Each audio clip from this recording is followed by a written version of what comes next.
This is Sonora, a state in northwestern Mexico, and this area here is the ancestral homeland of the Yoeme or Yaqui culture, one of several contemporary indigenous cultures of Sonora. Before the arrival of the Spanish, the Yaquis lived in over 80 small villages, also known as rancherias, along the Rio Yaqui. Their communities were based on agriculture and hunting, and their population was estimated between 30 to 60,000. The first contact between the Yaquis and the conquistadors was in 1533, where a Yaqui chief drew a line in the sand, telling the conquistadors not to cross it. A battle soon ensued, and the conquistadors retreated. By the 1600s, the Yaquis did welcome Jesuit missionaries, and their 80 rancherias were reduced to 8 pueblos, and the Yaquis were converted to Catholicism. Decades later, newly introduced diseases greatly declined the Yaqui population.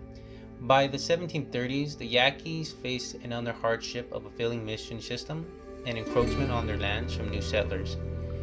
A Yaqui rebellion occurred, and many Yaquis started to seek better work opportunities, especially in mining in nearby areas outside of their traditional territories.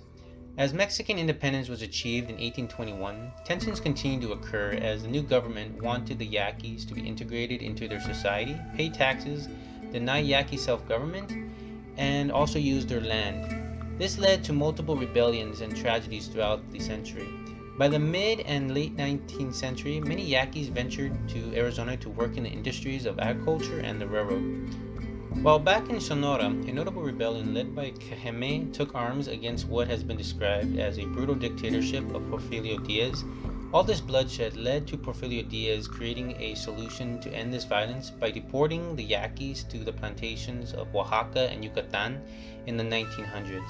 This event has been described by academics as a cultural genocide and slavery, as life expectancy and work conditions were extremely low. The policies of Diaz did not only affect the Yaquis, but also the people of Mexico.